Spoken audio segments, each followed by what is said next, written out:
Don't let the sun go down on me. Man, I can never make it outside the house until after the sun is set already. And look what's left. Besides all this dried up grass. We'll never forget the storm that hit us yesterday. Actually, I don't want to make light of just how bad the storm was, because we were downright terrified for a while. There were tornado warnings and messages that if you were in the next town over from us to seek shelter immediately.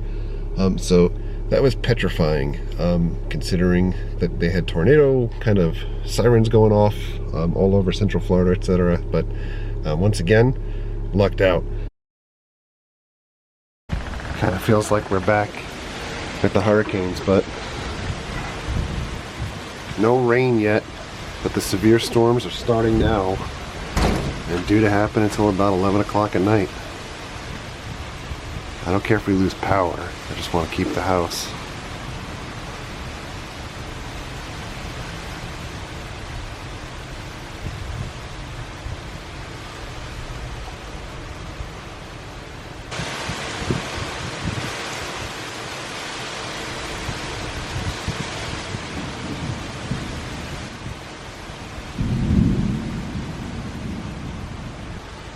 The amount of lightning strikes, like virtually every second, is unbelievable. Here comes the rain.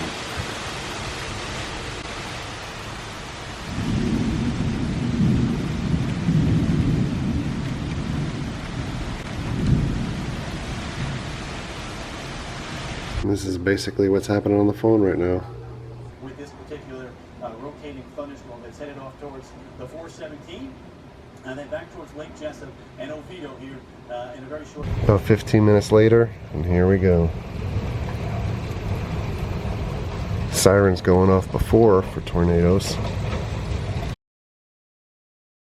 I feel bad. There was a lot of people up and down our block that had roofs that were partially torn during the hurricane last month. And I know we had some comments on the video from the hurricane that said that maybe we were trying to make like money off of the fact of trying to say just how bad things were, etc., when they didn't think that it was that bad, because the hurricane kind of went a little bit further north than the theme parks, and people always associate, you know, us with theme parks, but we do live a little bit further north of the theme parks and closer to the water, and as a result, it was probably, you know, up and down the 1 mile radius of walking up my block to the next major street. I'd say probably about 15-20 houses that had a lot of roof damage. So we greatly lucked out during the hurricane, and we lucked out even more yesterday. So I'm very, very happy that all we lost was a couple of tree branches. But it is Monday night, and I am waiting for the women of the house to join me in the automobile. I want to get some type of soup and maybe something to eat at Panera for dinner. It's been a while, but I'm kind of in that Panera-ish type of mood, and hopefully we can get out and get going here soon. I hate to reference that Brad Paisley song again about waiting on a woman, but that's kind of the story of my life. She'll take her time, 'cause you don't mind waiting on a woman. Oh, and by the way, for the one time in my life, I think so far, I got Jessie sick instead of her getting me sick. So we got that going for us. And how are you doing, Jess? Okay. How are you? I'm doing all right. How's your sniffles? Bad. How did that happen? You. What? I gave you sniffles? Yeah, they're contagious. Oh no. You better look out. I don't have sniffles. We've reached the promised land. Fresh buzz, fresh food. What is your review so far? Sad. No bread bowls. The whole reason why we came. And now, for folks that don't know, because I don't think we said this before, Jessie switched. She made a lifestyle change last week. No, not last week. 2 weeks ago. Pescatarian now. Fish-atarian. No more meat. She's got the sniffleitis. Your tongue. Turkey chili. Bread. This is to compensate for a bread bowl. Womp. That was good. Very good. Excuse me.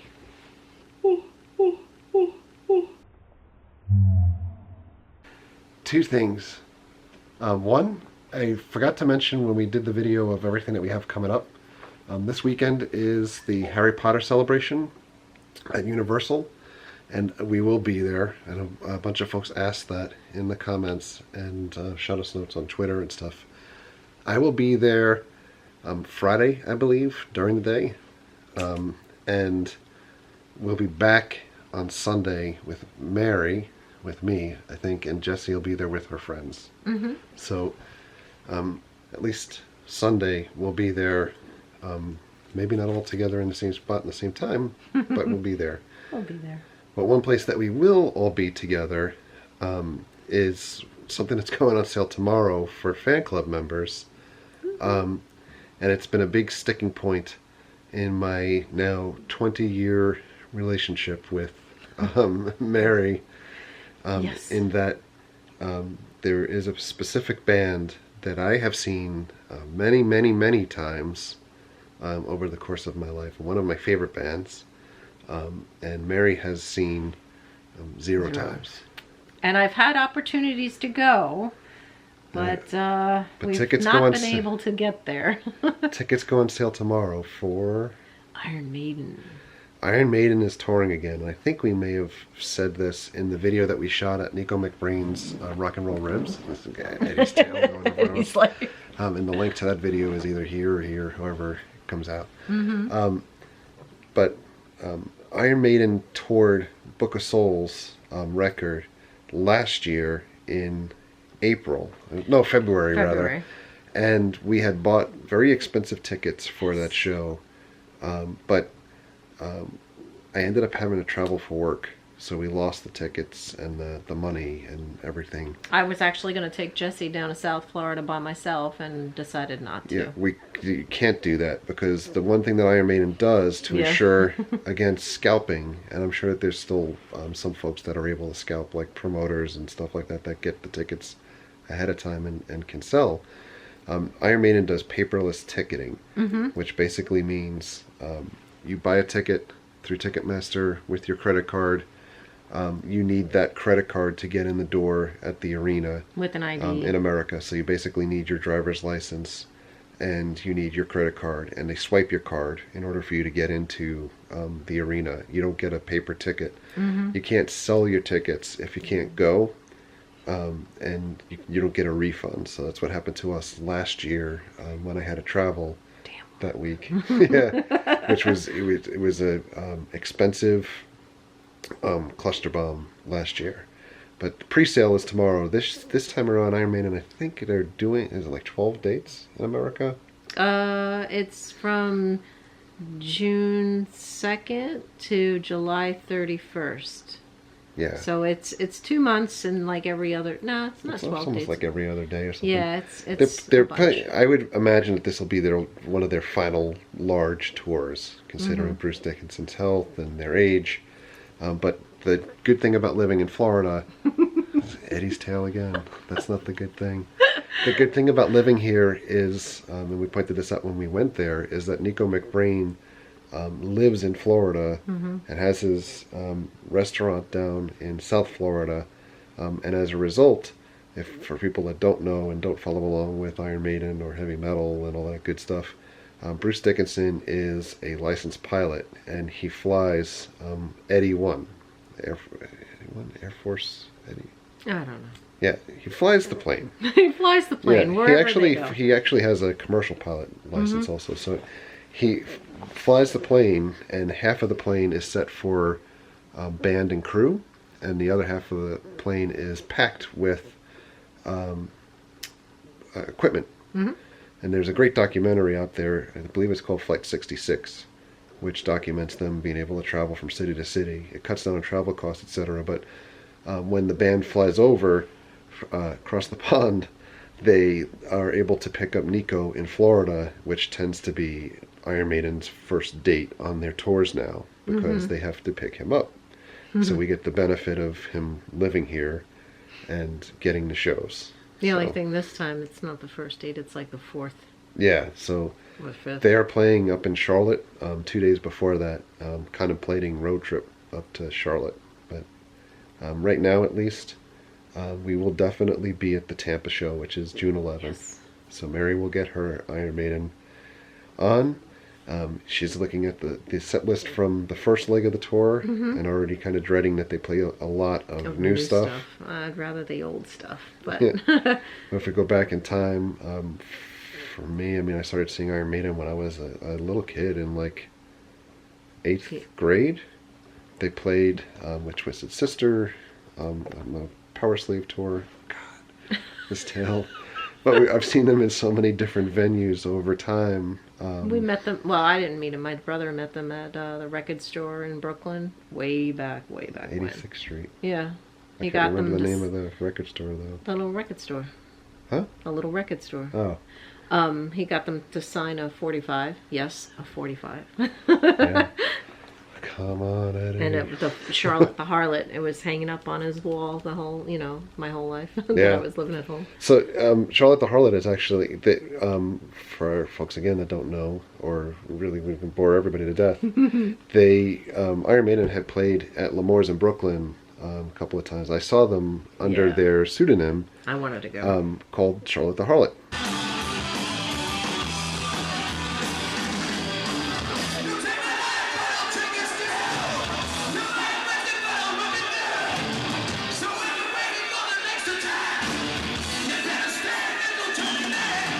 So very, very small crowd. I went to go see a ton of really, really amazing bands over the years at L'Amour's. Everyone from, Metallica to Kiss to We were actually at the same show, Anthrax.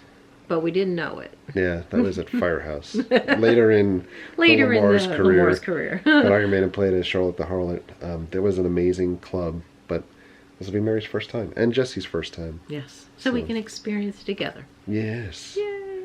Mary laughs because whenever she sees like stuff on TV, like when you see the fans with like Michael Jackson and stuff when he performs and you see the people like People kind of crying.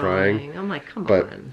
she see that she's already saying it. But I will tell you, the last time that I went to see Iron Maiden with my buddy Sean, there were tears streaming. At the point of them playing. I some got of their to older see Judas stuff. Priest for the first time a couple of years ago. I did not cry. Yeah. I'm sorry. That is like my all-time I favorite. will be. I will be. Sick girl. And Ghost is opening up. Oh yeah. So Ghost. good times. And one last thing before we sign off. They announced today that Star Wars Episode 8, new title, The Last Jedi. We had a bunch of folks ping me immediately and ask, what do you think? I don't know what to think. I think with the Star Wars movies, there's always a title, and I always go back to Return of the Jedi was Revenge of the Jedi before it was Return of the Jedi. And you have the Phantom Menace, or the Force Awakens. Well, Last Jedi, I mean, you could read into it and think it's either Luke or it could be Rey, or maybe it's both because the plural of Jedi is Jedi. I don't think we'll know anything. I think it's fun to see all the speculation, but I'm thinking that when we get to Celebration this year, maybe we'll see the first teaser trailer, if not before then. And then all the fun stuff starts. Titles, I think it's great, that there's a title out there, and there's all of this hype back again about The Force Awakens and that storyline continuing, the saga. Because I think if anyone is curious, you could peek at the videos that we did, especially like the video at Hollywood Studios with the Death Troopers arriving. There's so much hatred and negative comments about The Force Awakens and pro Rogue One. That'll be interesting to see what the reception is when obviously the sequel or the next movie after Force Awakens, The Last Jedi, comes out. So I'm interested to see what's going to happen, especially with this being Carrie Fisher's last movie. So anyway, signing off for now. So sorry for all the talky today, but that's what we got for you. I gotta sit down now at 8:40 at night and edit the video from yesterday so you guys have something to see today. Today meaning Monday, but maybe you see it today, unless you've gone to bed already, which I probably should have also. But anyway, thank you for all of your likes, thank you for your comments, thank you for your subscriptions. Treat others the way you want to be treated. Have a great night. We'll see you guys. subscribe to the Cheap Seats. I think I got it. All right. I got lines.